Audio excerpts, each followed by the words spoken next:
Welcome friends. तो जो हमारा मॉडल पेपर का जो सॉल्यूशन की जो सीरीज है उसी सीरीज में हम नेक्स्ट लेक्चर आज डिस्कस करते हैं। तो यहाँ पे हमारा जो मॉडल पेपर है ये मॉडल पेपर आपका सेकंड मॉडल पेपर है और सेकंड मॉडल पेपर का हम क्वेश्चन डिस्कस करते हैं। तो देखो यहाँ पे सेकंड मॉडल पेपर का ये पहला पार्ट है, इसे हम डिस्कस करते हैं। तो देखो यहाँ पे पहला क्वेश्चन है which one is the least expensive. देखो लीस्ट एक्सपेंसिव मतलब सबसे सस्ती है। That can support 100 Mbps megabit पर सेकंड। देखो कह रहे हैं कि ऐसी कौन सी इसमें से आपको केबल की कैटेगरी दी गई है।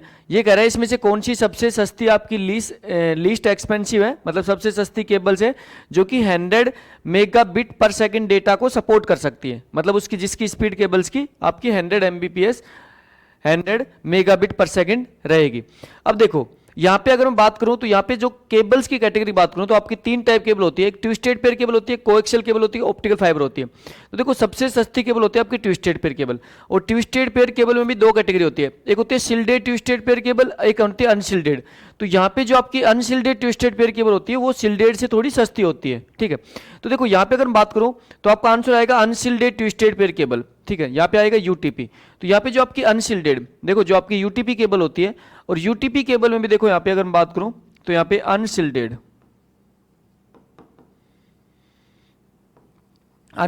Twisted pair cable, अनशिल्डेड twisted pair cable है, ये आपकी क्या होती है लीस्ट एक्सपेंसिव होती है। और साथ में इसकी कैटेगरी की बात करूं तो इसकी जो कैटेगरी 5 की जो केबल आती है, जो कैटेगरी 5 की जो केबल आती है वो आपके 100 मेगाबिट्स पर सेकंड के डेटा को ट्रांसफर करने की कैपेसिटी रखती है। तो यहाँ पे राइट आंसर क्या आ जाएगा आपका? राइट आंसर आ जाएगा अनशिल्डेड ट्विस्टेड पेयर केबल। और उसमें भी अगर मैं कैटेगरी की बात करूं तो यहाँ पे आपकी कैट 5 की जो केबल होती है वो आपके 100 मेगाबिट्स पर सेकंड डेटा को ट्रांसफर कर सकती है। तो यहाँ पे जो आपकी अनशिल्डेड ट्विस्टेड पेयर केबल होती है उसमें डिफरेंट कैटेगरी होती है, उसके अकॉर्डिंग यहाँ पे डेटा रेट को डिसाइड किया जाता है। अब देखो अब यहाँ पे बेसिकली काम क्या होता है, देखो समझो यहाँ पे एक बार, देखो नेक्स्ट देखो यहाँ पे ARP, देखो एड्रेस रिजोल्यूशन प्रोटोकॉल इज, ये कह रहे हैं जो एड्रेस रिजोल्यूशन प्रोटोकॉल है उसके बारे में आपसे पूछा गया है। अब देखो जो ARP जो प्रोटोकॉल होता है वो आपका किसके कौन सी लेयर पे काम करता है, वो आपके नेटवर्क लेयर पे काम करता है। अच्छा इसका काम क्या होता है, देखो तो ARP जो प्रोटोकॉल है उसका मेन जो यहाँ पे टास्क है ये जो काम करता है ये क्या करता है, आपके जो लॉजिकल एड्रेस होता है, जो हायर लेवल जो लॉजिकल एड्रेस होता है उसे फिजिकल एड्रेस में कन्वर्ट करता है। तो देखो कई बार में क्या होता है कि हमारे पास जब मशीन का लॉजिकल एड्रेस है तो हमें उस मशीन के लॉजिकल एड्रेस के बेस्ड पे उस मशीन का फिजिकल एड्रेस फाइंड आउट करना है कि भाई ये पर्टिकुलर लॉजिकल एड्रेस हमने किस टाइम पे किस मशीन को असाइन किया था, तो हमें उसका फिजिकल एड्रेस चाहिए। क्यों? क्योंकि जब इंटरनेट पे आपकी कोई भी जब डिवाइस कनेक्ट होती है तो उसे एक लॉजिकल एड्रेस असाइन किया जाता है, लेकिन वो लॉजिकल एड्रेस असाइनमेंट हमेशा मशीन के फिजिकल एड्रेस के बेस्ड पे होता है। तो हमें कई बार रिक्वायरमेंट होती है कि हमें आइडेंटिफाई करना होता है कि जो लॉजिकल एड्रेस है IP एड्रेस है वो पर्टिकुलर जो मशीन है उसको किस टाइम पे किस मशीन को प्रोवाइड किया गया था। तो यहाँ पे आपका ARP प्रोटोकॉल काम क्या करता है, वो काम करता है आपके हायर लेवल लॉजिकल एड्रेस को, हायर लेवल जो आपका लॉजिकल एड्रेस होता है या फिर मैं कह सकता हूँ IP एड्रेस होता है उसे लोअर लेयर आपके मैक एड्रेस या फिजिकल एड्रेस में कन्वर्ट करता है। तो देखो यहाँ पे देखो A TCP/IP protocol used to dynamically bind a high level IP address to a low level physical address। बिल्कुल सही बात है कि आपके जो TCP/IP देखो जो TCP/IP जो प्रोटोकॉल होता है जो आपका हाई लेवल क्या होता है, आपका IP एड्रेस होता है, उस हाई लेवल IP एड्रेस को किस में बाइंड करता है, लो लेवल फिजिकल एड्रेस में बाइंड करता है, ठीक है।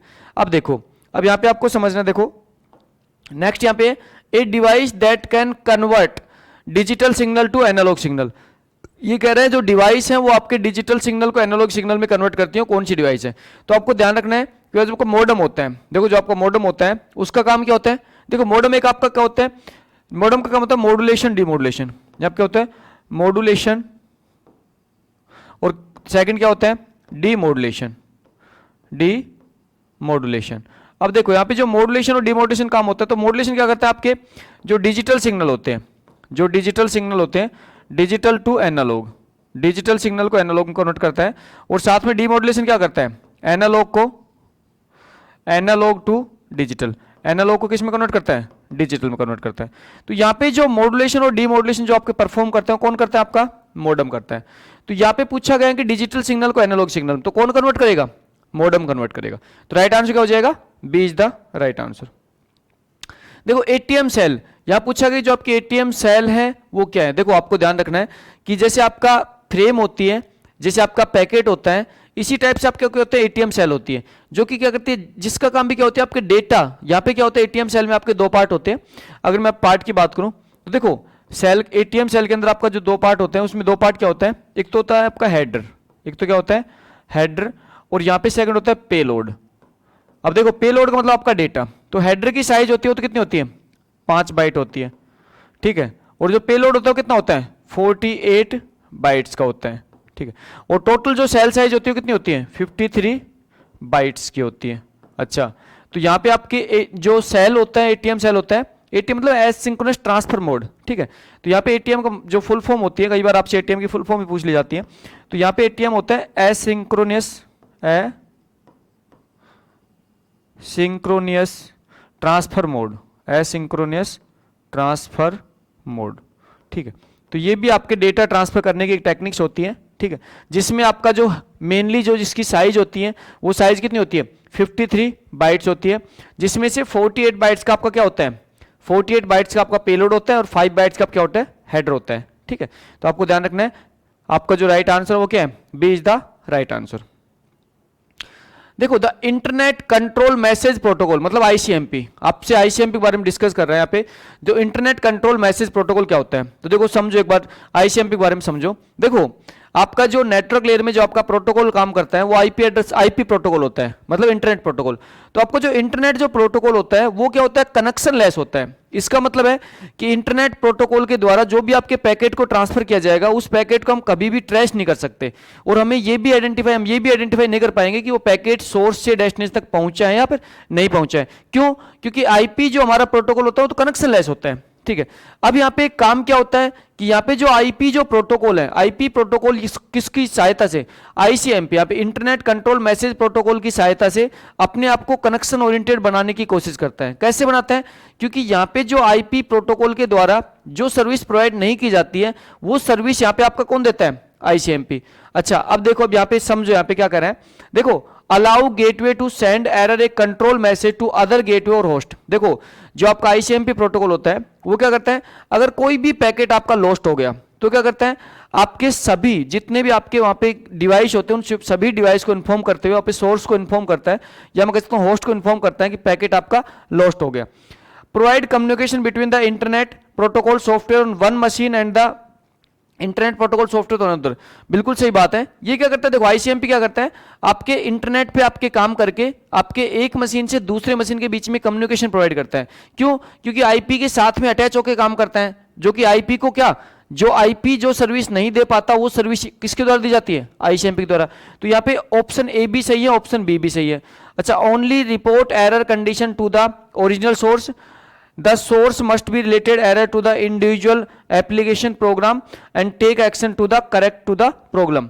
अच्छा ये देखो यहाँ पे समझो, यहाँ पे ये बात भी ये सही कह रहा है। ये क्या कह रहे हैं, ये कह रहे हैं कि आपकी कोई भी जो एरर होती है उस एरर को ये क्या करता है, फाइंड आउट करता है, और उसके बाद ये करता है सोर्स को इन्फॉर्म करता है, सोर्स को बताता है कि आपकी ये एरर है, इस एरर को आप क्या करो, सॉर्ट करो, सोल्व आउट, जो सोल्व करो। तो यहाँ पे जो ये पूछा गया ये सारे के सारे आईसीएमपी के बारे में सारे के सारे कथन क्या है, सत्य है। तो D is the right answer.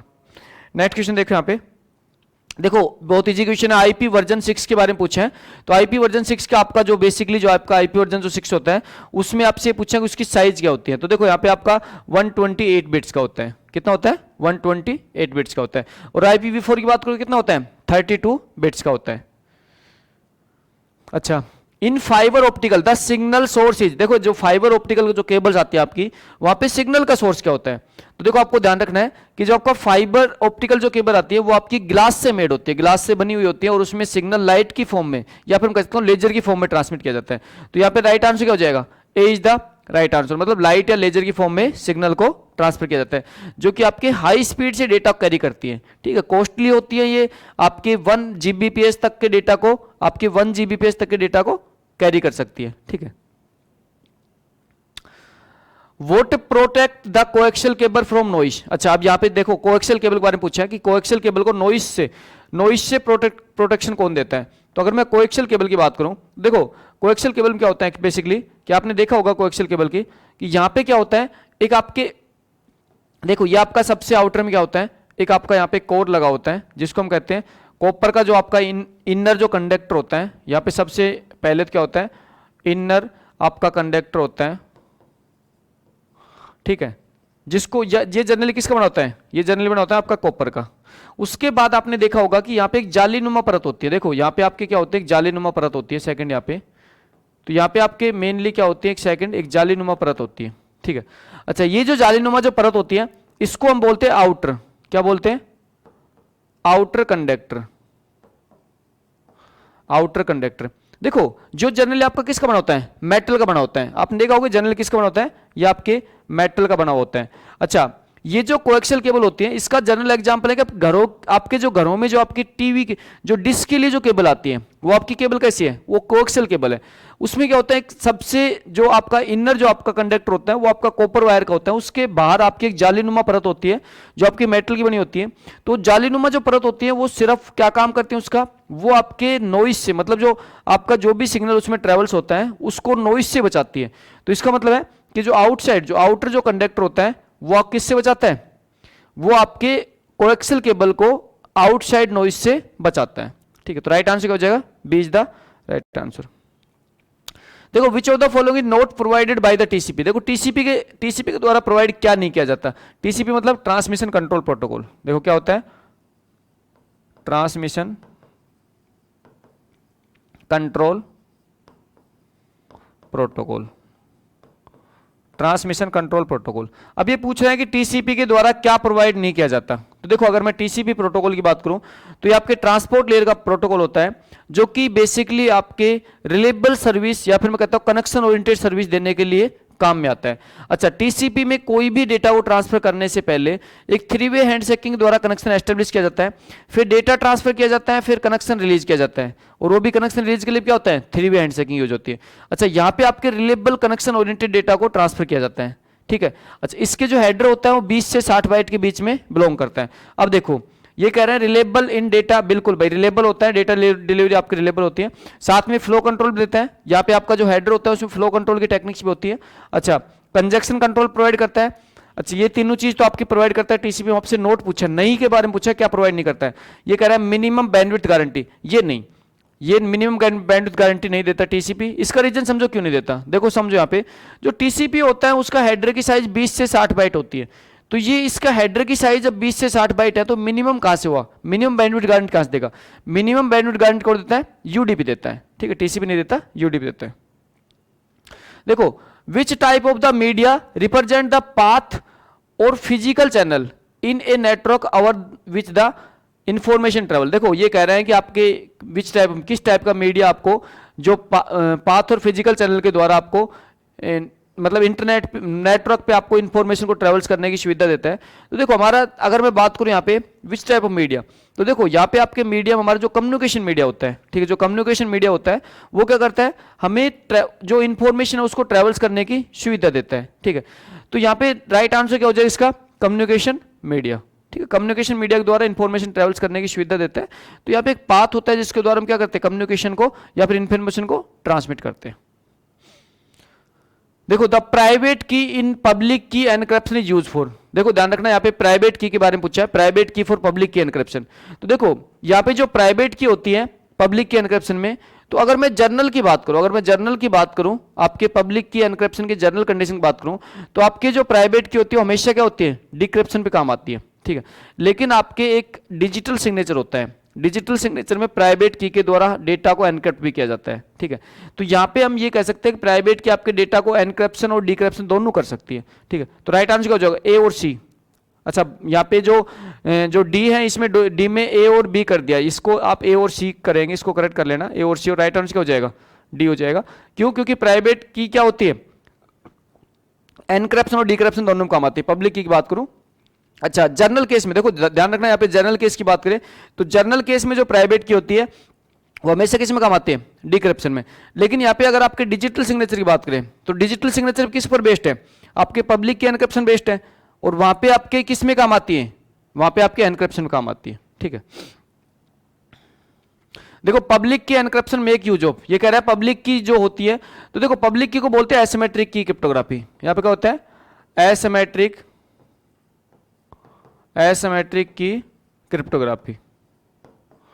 देखो एसिमेट्रिक की क्रिप्टोग्राफी या फिर मैं कह सकता हूं पब्लिक की क्रिप्टोग्राफी। तो यहाँ पे जो एसिमेट्रिक की क्रिप्टोग्राफी होती है वो यहाँ पे क्या करती है, 2 की का यूज करती है। यहाँ पे क्या करती है, 2 की को यूज करती है, 2 की। अच्छा, 2 की कौन कौन सी होती है, एक तो होती है पब्लिक की, एक तो होती है कौन सी, पब्लिक की, और सेकंड कौन सी होती है, प्राइवेट की। सेकंड कौन सी होती है, प्राइवेट की। ठीक है, तो आपसे यही इसी के बारे में पूछा है कितनी की, तो यहाँ पे कितनी की हो जाएंगी, 2 की का यूज करता है। ठीक है, राइट आंसर क्या हो जाएगा, B is the right answer. देखो, which of the following approach do not required knowledge of the system state. ये कह रहा है इसमें कौन सी अप्रोच में सिस्टम स्टेट की रिक्वायरमेंट नहीं है। अच्छा, यहाँ पे समझो, देखो यहाँ पे आपके deadlock deduction, deadlock prevention, deadlock avoidance, none of this. तो देखो ध्यान रखना कि यहाँ पे सिस्टम स्टेट, इसका मतलब है कि यहाँ पे जो भी सिस्टम है उसके द्वारा कितने रिसोर्स, सिस्टम मतलब एक टाइप से मैं प्रोसेस मानूंगा यहाँ पे, प्रोसेस, जो प्रोसेस है उसके द्वारा कितने रिसोर्स को तो ऑक्यूपाई किया गया है, कितने रिसोर्स की वो डिमांड कर रहा है, इसकी जो नॉलेज है वो कौन से यहाँ पे कौन से डेडलॉक के द्वारा नहीं रखी जाती। ठीक है, तो ध्यान रखना डेडलॉक में जो भी आपके डेडलॉक डिटेक्शन होता है, प्रिवेंशन होता है, अवॉइडेंस होता है, इसमें सब में आपके सिस्टम रिसोर्स की, आपके सिस्टम स्टेट की रिक्वायरमेंट आपको जरूरी है, क्योंकि उसी के बेस्ड पे आप चेक कर पाओगे भी डेडलॉक में है या नहीं है। अगर डेडलॉक में है तो उसमें हम वापस से हम उसको डेडलॉक से रिकवर कैसे कर सकते हैं। ठीक है, तो यहाँ पे आपके नन ऑफ दिस, क्योंकि सभी की सभी में आपको सिस्टम रिसोर्स की रिक्वायरमेंट होती है, मतलब इसका मतलब आपको सिस्टम स्टेट की नॉलेज होती है यहाँ पे। देखो एसएसटी मतलब होता है यहाँ पे shortest seek time first algorithm. तो देखो यहाँ पे क्या होता है, ये आपके डिस्क, जो आपकी हार्ड डिस्क होती है, हार्ड डिस्क से डेटा फैच करने की यहाँ पे टेक्निक्स होती है, और यहाँ पे ये दर्शाती है कि आपको सब जो शॉर्टेस्ट सीक टाइम है, इसका मतलब है कि जो सबसे छोटा टाइम है उससे आपको क्या करना है, डेटा को एक्सेस करना है। ठीक है, तो यहाँ पे हार्ड डिस्क से डेटा एक्सेस करने की टेक्निक्स होती है, तो यहाँ पे शॉर्टेस्ट सीक टाइम फर्स्ट आपकी शेड्यूलिंग एल्गोरिथम होती है, एसएसटी की फुल फॉर्म। अच्छा, in which of the following page replacement policy Belady anomalies occur. देखो कह रहे हैं कि आपके ब्लीडी एनोमलीज आपके कौन सी पेज रिप्लेसमेंट एल्गोरिथम में अकर होती है। ठीक है, तो समझो क्या कि यहाँ पे ब्लीडी एनोमलीज होती क्या है। तो देखो ब्लीडी एनोमलीज एक कंडीशन होती है जहाँ पे क्या होता है कि अगर मैं बात करूँ पेज रिप्लेसमेंट एल्गोरिथम की, तो सपोज करो कि यहाँ पे हमने क्या किया कि जितने रैम के अंदर जितनी फ्रेम होती है, जैसे रैम है और रैम के अंदर सपोज करो हमारे पास फ्रेम की संख्या कितनी है, 3 है, या फिर हम कह सकते हैं फ्रेम की संख्या 1 2 3 और 4, 4 फ्रेम है। और सपोज करो मैंने यहाँ पे रैम में फ्रेम की संख्या कितनी कर दी, जो मेरी रैम थी उसमें यहाँ पे फ्रेम की संख्या कितनी कर दी, 1 2 3 4 और 5। यहाँ पे मैंने फ्रेम की संख्या कितनी कर दी, 5 कर दी। अब देखो यहाँ पे फ्रेम की संख्या जब मैंने बढ़ा दी तो यहाँ पे जो पेज फॉल्ट हो कम होना चाहिए, ज्यादा होना चाहिए। देखो पेज फॉल्ट का मतलब है कि यहाँ पे फ्रेम के अंदर जितने पेज मौजूद हैं, ठीक है, उसके अलावा अगर किसी पेज की डिमांड होती है तो पेज फॉल्ट कहलाता है। अब जब मैंने यहाँ पे फ्रेम की संख्या बढ़ा दी तो पेज फॉल्ट कम होना चाहिए, ज्यादा होना चाहिए। तो ध्यान रखना पेज फॉल्ट हमेशा कम होना चाहिए, लेकिन एक कंडीशन होती है जिसमें फ्रेम की संख्या बढ़ाने के बाद भी पेज फॉल्ट क्या होता है, बढ़ जाता है, और उसी कंडीशन को हम कहते हैं ब्लीडी एनोमलीज। और ये कौन सी एल्गोरिथम में अकर होती है, तो अकर होती है फर्स्ट कम फर्स्ट शेड्यूल। देखो first in first out order में जो first come first schedule order होता है हमारे, उसमें अकर होती है आपकी ब्लीडी एनोमलीज की problem. Consider system as P process. देखो यहाँ पे कह रहा है एक सिस्टम है उसके अंदर पी तो प्रोसेस मौजूद है। Each of the process need maximum of M resource. देखो प्रत्येक प्रोसेस को मैक्सिमम एम रिसोर्स की क्या है, रिक्वायरमेंट है। And the total of the resource available, total of the resource available के बारे में आपसे पूछा है। What condition must hold to make that the system deadlock free. देखो ये कह रहा है इनमें से कौन सी कंडीशन आपको ये बताते हैं कि सिस्टम डेडलॉक फ्री है। तो देखो आपको ध्यान रखना है जब भी कोई सिस्टम जिसके अंदर पी प्रोसेस है और वहां पे आपके एम रिसोर्स अवेलेबल है, तो अब हमें यहाँ पे कंडीशन टेस्ट करनी होती है जिसमें होता है जो रिसोर्स, अगर रिसोर्स की संख्या बात करूं तो यहाँ पे रिसोर्स बड़ा होना चाहिए, बराबर होना चाहिए हमेशा किसके, पी एम -1 + 1। अब देखो यहाँ पे राइट आंसर क्या होगा। अच्छा अब देखो यहाँ पे राइट आंसर होगा, यहाँ पे जो राइट आंसर है वो राइट आंसर यहाँ पे क्या हो रहा है, यहाँ पे सेटिस्फाई हो रहा है सी, लेकिन यहाँ पे ये इक्वल टू लगा रखा है, तो आर बड़ा है या बराबर है किसके, पी एम -1 और +1। तो यहाँ पे आर है, आर तो है resource, total number of resource, P है प्रोसेस और एम है प्रत्येक प्रोसेस को कितने रिसोर्स चाहिए। ठीक है, अगर ये कंडीशन फुलफिल हो जाती है तो आपका जो आपका सिस्टम है वो आपका क्या होगा, डेडलॉक फ्री होगा। ठीक है, तो आपको ध्यान रखना है ये कंडीशन आपको सेटिस्फाई करनी है डेडलॉक फ्री के लिए। देखो the operating system of a computer server, operating system of a computer server as a software interface between the user and. देखो कह रहा है जो ऑपरेटिंग सिस्टम होता है, जो ओएस होता है, वो आपके क्या होता है, कंप्यूटर में जो आपका इंटरफेस होता है किसका होता है, यूजर और किसके बीच का इंटरफेस होता है। तो ध्यान रखना आपका जो ऑपरेटिंग सिस्टम जो इंटरफेस होता है वो हमेशा यूजर और किसके बीच का होता है, हार्डवेयर। तो देखो जो ओएस होता है वो उसका मेन काम क्या होता है कि कंप्यूटर के जो हार्डवेयर होते हैं, देखो जो कंप्यूटर का हार्डवेयर पार्ट होता है, उस हार्डवेयर पार्ट को देख क्या करता है, जो कंप्यूटर का हार्डवेयर पार्ट है उस हार्डवेयर पार्ट को ऑपरेटिंग सिस्टम क्या करता है, ऑपरेट करता है। क्या करता है, ऑपरेट करता है। और यहाँ पे जो यूजर होते हैं उसको सर्विस प्रोवाइड करता है। तो यूजर यहाँ पे किससे, आपके एप्लीकेशन प्रोग्राम से जुड़े रहते हैं।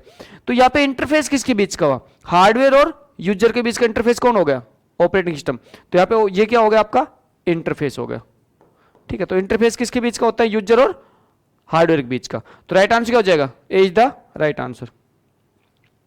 देखो which of the following is a block device. अच्छा कह रहा है ब्लॉक डिवाइसेस में से कौन सी है। तो देखो ब्लॉक डिवाइस के बारे में पूछा गया तो माउस, प्रिंटर, टर्मिनल और डिस्क। तो देखो ध्यान रखना अगर यहाँ पे ब्लॉक डिवाइस के बारे में आपसे पूछा गया है तो यहाँ पे जो आपकी डिस्क होती है वो आपकी किस टाइप की होती है, ब्लॉक डिवाइस होती है। जो आपकी डिस्क होती है इसका मतलब यहाँ पे हार्ड डिस्क का जिक्र कर रहा है। तो देखो ब्लॉक डिवाइस का मतलब होता है कि यहाँ पे आपके क्या होते हैं, जो आपके जो हार्ड डिस्क की बात करें तो आपके सेक्टर्स होते हैं, ट्रैक्स होते हैं, ब्लॉक्स होते हैं जहाँ पे आपका डेटा स्टोर होता है। ठीक है, तो यहाँ पे कौन सी है, आपकी हार्ड डिस्क। डिस्क आपकी क्या है, ब्लॉक डिवाइस है। In which of the following ready to execute process must be present in RAM. देखो ये कह रहे हैं कि जो रेडी टू एग्जीक्यूट जो प्रोसेस है वो प्रेजेंट कहाँ पे है, वो रैम में प्रेजेंट हो। किस में, कौन सी यहाँ पे आपको कुछ टास्क दी गई इसमें पूछा किस में आपको रेडी टू एग्जीक्यूट जो प्रोसेस हो रैम में प्रेजेंट होता है। तो पहला ऑप्शन है multi processing, multi programming, multi tasking. भाई देखो ध्यान रखना जो रेडी टू एग्जीक्यूट जो प्रोसेस होते हैं वो तो सभी में आपके कहाँ पे प्रेजेंट होते हैं, रैम में प्रेजेंट होते हैं। क्यों, क्योंकि जब भी कोई प्रोसेस मतलब होता है प्रोग्राम अंडर एग्जीक्यूशन, तो जब भी कोई प्रोग्राम को हम एग्जीक्यूट करते हैं तो उसे कहाँ पे लेके आना होता है, रैम में लेके आना होता है। उसके लिए चाहे आप मल्टी प्रोसेसिंग यूज करो, चाहे मल्टी प्रोग्रामिंग यूज करो, चाहे मल्टी टास्क यूज करो। तो यहाँ पे इससे क्या फर्क पड़ेगा भाई, यहाँ पे सभी के लिए आपको किसी भी प्रोसेस को एग्जीक्यूट करने के लिए कहाँ पे लेके आना पड़ेगा, आपको रैम में लेके आना पड़ेगा। देखो प्रोडक्ट इज, यहां से पूछा आपका जो प्रोडक्ट है वो क्या होता है। देखो तो प्रोडक्ट क्या होता है भाई, जैसे आप कोई भी सपोज करो आप किसी भी कस्टमर के लिए प्रोडक्ट डेवलप कर रहे हो, प्रोडक्ट बना रहे हो, तो इसका मतलब है कि उसको क्या करोगे आप, डिलीवर करोगे। ठीक है, तो प्रोडक्ट क्या होता है, आपका डिलीवरेबल होता है। ठीक है, जिसको डिलीवर किया जाता है। तो प्रोडक्ट इज ए डिलीवरेबल। ठीक है, जिसको डिलीवर किया जाता है। देखो यूएमएल स्टैंड फॉर, यहाँ पे यूएमएल के बारे में पूछा था, यूएमएल क्या होती है। तो यहाँ पे यूएमएल का मतलब है यूनिफाइड मॉडलिंग लैंग्वेज। अच्छा तो इसका राइट आंसर क्या है, राइट आंसर हो जाएगा बी, यूनिफाइड मॉडलिंग लैंग्वेज। तो देखो जो यूएमएल होता है वो क्या करता है, आपके सिस्टम डिजाइन के लिए काम आता है। ठीक है, अच्छा यूएमएल की सहायता, यूएमएल में क्या होता है, बहुत सारे टूल्स होते हैं।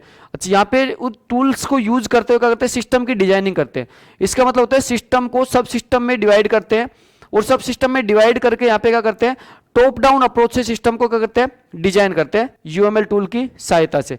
और आपके सॉफ्टवेयर इंजीनियरिंग या फिर मैं कह सकता हूँ आपके जो सिस्टम एनालिसिस डिजाइन का जो पार्ट है वहां पे आपके यूएमएल दिया भी गया है ऑब्जेक्ट ओरिएंटेड के साथ। ठीक है, यूएमएल विद ऑब्जेक्ट ओरिएंटेड, इसका मतलब ऑब्जेक्ट ओरिएंटेड के फिक्चर को यूज करते हुए वहां पे यूएमएल को आपको बताना है कि कैसे यूएमएल आपके सिस्टम को डिजाइन करता है। तो डिफरेंट वहां पे टूल्स होते हैं आपके, उन टूल्स की सहायता से आप क्या करते हो, सिस्टम को डिजाइन करते हो। ठीक है, तो यूएमएल क्या होता है, unified modelling language. Which one of these are not software maintenance activity. देखो सॉफ्टवेयर मेंटेनेंस क्या होता है, सॉफ्टवेयर मेंटेनेंस का मतलब होता है भाई हमें सॉफ्टवेयर को डिलीवर करने के बाद में जो उसमें जो प्रॉब्लम्स आ रही है उस प्रॉब्लम्स को सॉर्ट आउट करना है, तो वो क्या कहलाता है, सॉफ्टवेयर मेंटेनेंस कहलाता है। अच्छा मेंटेनेंस के अंदर क्या क्या परफॉर्म किया जाता है। देखो अगर सपोज करो हमने प्रोडक्ट या फिर कह सकता हूं मैंने सॉफ्टवेयर को डिलीवर कर दिया, डिलीवर करने के बाद में अगर उसमें कोई एरर है तो उसको सही किया जाता है, या फिर मैं कह सकता हूं उसमें हम अपग्रेडेशन करते हैं, कोई नई फंक्शनलिटी को ऐड करते हैं वहां पे, या मैं कह सकता हूं उसकी परफॉर्मेंस को इंक्रीज करने के लिए भी हम काम करते हैं। ठीक है, तो ये सारे के सारे मेंटेनेंस एक्टिविटी, ये मेंटेनेंस एक्टिविटी के पार्ट होते हैं। अब ये कह रहा है नहीं है, नहीं नोट के बारे में पूछे हैं तो देखो एरर करेक्शन तो होता है भाई, मेंटेनेंस में एरर करेक्शन किया जाता है। अडेप्टेशन मतलब होता है को डिफरेंट प्लेटफॉर्म पे उसको मतलब डिफरेंट प्लेटफॉर्म पे देखा जाता है, अडेप्ट करता है नहीं करता है। अच्छा इंप्लीमेंटेशन ऑफ एनहेंसमेंट, बिल्कुल एनहेंसमेंट किया जाता है उसका। ठीक है, एनहेंसमेंट किया जाता है। अच्छा एस्टेब्लिश स्कोप, नहीं स्कोप एस्टेब्लिश मेंटेनेंस का, इसका मेंटेनेंस का पार्ट नहीं होता है। तो आपके स्कोप को एस्टेब्लिश करने मेंटेनेंस का पार्ट नहीं होता है। ठीक है, तो यहाँ पे नोट के बारे में पूछे हैं तो क्या हो जाएगा, D is the right answer. देखो regression testing is primary related to, देखो रिग्रेशन टेस्टिंग होती क्या है समझो। रिग्रेशन टेस्टिंग का मतलब होता है कोई भी चेंज करने के बाद में हम टेस्टिंग जो परफॉर्म करते हो रिग्रेशन टेस्टिंग होती है। मतलब किसी भी टाइप का अगर कोई भी प्रोडक्ट में या फिर मैं कह सकता हूँ सॉफ्टवेयर में कोई भी अगर चेंजमेंट परफॉर्म होता है, कोई भी चेंज किया जाता है, उसके बाद में जो टेस्टिंग होती है वो कौन सी होती है? रिग्रेशन टेस्टिंग होती है। अच्छा, अब चेंज करने की रिक्वायरमेंट कहां पे आती है? समझो, देखो जो भी कंपनी प्रोडक्ट को डेवलप करती है तो वो अपनी तरफ से बेस्ट डेवलप करती है। उसके बाद अगर उसमें कोई कमी रह जाती है तो कमी रहने का मतलब है कि वहां पे जो आपकी मेंटेनेंस एक्टिविटी होती है तो वहां पे उसमें कुछ चेंज करवाया जाता है। तो आपके उसके बाद मेंटेनेंस एक्टिविटी में कुछ चेंज करने के बाद वहां पे जो टेस्टिंग परफॉर्म होती है उसको क्या कहते हैं? रिग्रेशन टेस्टिंग कहते हैं। तो रिग्रेशन टेस्टिंग जो है प्राइमरी किससे रिलेटेड होती है? तो यहां पे देखो आपके सारी की सारी टेस्टिंग जैसे unit testing, integration testing, system testing, acceptance testing, ये सारे के सारे टेस्टिंग आपके ऑलरेडी पहले परफॉर्म हो चुके होते हैं। लेकिन उसके बाद भी अगर कोई चेंज होता है, प्रोडक्ट में कोई चेंज होता है, कह सकता हूं सॉफ्टवेयर में कोई चेंज होता है, उसके बाद चेंज के बाद जो टेस्टिंग की जाती है, चेंज के बाद मतलब जो चेंज हुआ है उस पार्ट में कोई प्रॉब्लम तो नहीं है, तो उसको जो टेस्टिंग की जाती है वो आपकी रिग्रेशन टेस्टिंग कराती है। और ये आपकी जो मेंटेनेंस टेस्टिंग है, जो मेंटेनेंस जो आपकी होती है, मेंटेनेंस के अंदर इसको इंक्लूड किया जाता है। ठीक है, तो यहां पे रिग्रेशन टेस्टिंग के बारे में आपको ध्यान रखना है। कोकोमो मॉडल, देखो कोकोमो मॉडल का मतलब क्या होता है? Constructive cost model. तो इसका आंसर तो हो जाएगा बी, राइट आंसर क्या हो जाएगा? बी। कोकोमो मॉडल की फुल फॉर्म पूछिए। अच्छा देखो यहाँ पे होता क्या है, देखो जो कंस्ट्रक्टिव कॉस्ट मॉडल होता है ये आपकी कॉस्ट को, किसी भी जो भी आप सॉफ्टवेयर डेवलप करते हो उस सॉफ्टवेयर की कॉस्ट को आइडेंटिफाई करने के लिए काम में आता है। अच्छा, आइडेंटिफाई कैसे करता है? आइडेंटिफाई करता है कि एक्चुअल में जब आपका सॉफ्टवेयर डेवलप होगा उसमें लाइन ऑफ कोड कितनी होती है, उस लाइन ऑफ कोड के अकॉर्डिंग यहाँ पे आपको पता लगता है कि एक्चुअल में कितने पर्सन कितने दिन में इस सॉफ्टवेयर को डेवलप कर सकते हैं। तो उसकी सहायता से यहाँ पे फॉर्मूला वाइज होता है, पूरा मैथमेटिकल कैलकुलेशन होती है, जो कि लाइन ऑफ कोड पे काम करते हो आपके क्या करता है? आपके सॉफ्टवेयर की कॉस्ट को आइडेंटिफाई करता है। तो इसका right answer constructive cost model, इसकी फुल फॉर्म पूछिए। ठीक है, देखो design phase will be usually B, देखो ये कह रहा है डिजाइन फेस जो होता है वो मतलब बेसिकली क्या यूज करता है, आमतौर पर किसको यूज करता है? ठीक है, तो देखो जो आपका डिजाइन फेज होता है, अगर मैं सिस्टम डेवलपमेंट लाइफ साइकिल बात करूं तो सबसे पहले जो आपका फेज होता है वो क्या होता है? प्लानिंग होती है, सबसे पहले प्लानिंग की जाती है। ठीक है, फिर उसके बाद आपका नेक्स्ट फेज क्या होता है? एनालिसिस होता है। क्या होता है? एनालिसिस होता है। फिर आपका क्या होता है? डिजाइन होता है। और फिर आपका नेक्स्ट क्या होता है? इम्प्लीमेंटेशन। फिर आप क्या होता है? इम्प्लीमेंटेशन। अब देखो ये आपके सिस्टम डेवलपमेंट लाइफ साइकिल है। अच्छा, अब यहाँ पे पूछ रहे हैं आपसे कि सिस्टम डेवलपमेंट लाइफ साइकिल में जो डिजाइन फेज होता है वो आमतौर पर कैसा होता है? तो देखो ध्यान रखना, जो डिजाइन फेज होता है वो टॉप डाउन अप्रोच पे काम करता है। अच्छा, कैसे काम करता है? यहाँ पे सिस्टम को सब सिस्टम में या मैं कहता हूँ सब कंपोनेंट में डिवाइड किया जाता है। जैसे उससे बेनिफिट क्या मिलता है?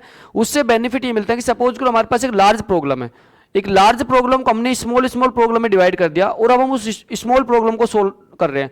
तो यहाँ पे जो स्मॉल प्रॉब्लम को सोल्व कर रहे हैं तो स्मॉल प्रॉब्लम के सोल्व करने से हमारी लार्ज प्रॉब्लम सोल्व हो जाती है। ठीक है, और यही आपका कंसेप्ट किस में यूज होता है? आपके डिजाइन फेज में यूज होता है। और यहाँ पे क्या होता है? यहाँ पे आपके टॉप डाउन अप्रोच में मतलब एक सिस्टम होता है उसको सब सिस्टम में डिवाइड कर जाते हैं, जो स्मॉल प्रॉब्लम हो जाती है उनको सॉर्ट आउट करते हैं। तो आपकी क्या होता है? टॉप डाउन अप्रोच यहाँ पे काम आती है। ठीक है,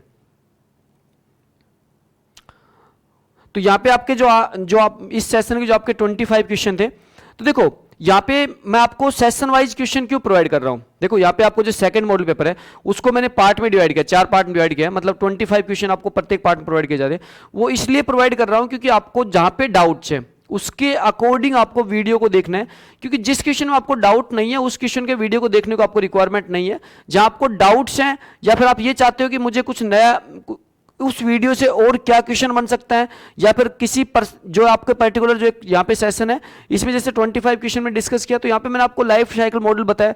तो यहाँ पे इस टाइप से आप इस वीडियो के लिए ये हेल्पफुल वीडियो आपका इस टाइप की एक्टिविटी के लिए। लेकिन यहाँ पे आपके अगर एग्जाम नियर आपका एग्जाम है तो आपकी अगर सिर्फ आपको डाउट्स को वीडियो देखना है तो आप पर्टिकुलर उसी वीडियो पे वो पर्टिकुलर क्वेश्चन जो आपके डाउटफुल है उसी को आप यहाँ पे चेक करो। ठीक है, तो ये आपके बहुत हेल्पफुल वीडियो रहेगा जिसके द्वारा आप क्या करोगे, आपके जितने भी डाउट्स हैं सारे के सारे डाउट्स क्लियर हो जाएंगे। ठीक है, तो फ्रेंड्स यहाँ पे जो वीडियो की सीरीज आपको फ्री प्रोवाइड की जा रही है तो प्लीज यहाँ पे लाइक करके मुझे बताइए, और साथ में आपको क्या करना है, आपको मुझे कमेंट्स बॉक्स में आपके जो भी मॉडल पेपर जैसे जिस मॉडल पेपर का वीडियो का सोल्यूशन होता है उसके मुझे मार्क्स बताना साथ में, क्योंकि सभी बच्चे अगर कमेंट सेशन में अपने मार्क्स बताएंगे तो डेफिनेटली हम क्या करेंगे, उस मार्क्स के बेस पे आपकी रैंकिंग डिसाइड कर लेंगे, तो हमें पता लग जाएगा आपके एवरेज मार्क्स कितने होने चाहिए। ठीक है, तो यहाँ पे ये जो मॉडल पेपर है ये आप कमेंट्स बॉक्स में अगर मुझे मार्क्स बताओ, उसके बाद मैं आपको एवरेज मार्क्स बताऊंगा कि आपको इस मॉडल पेपर में एवरेज मार्क्स कितने होने चाहिए। ठीक है, okay, thank you so much, मिलते हैं।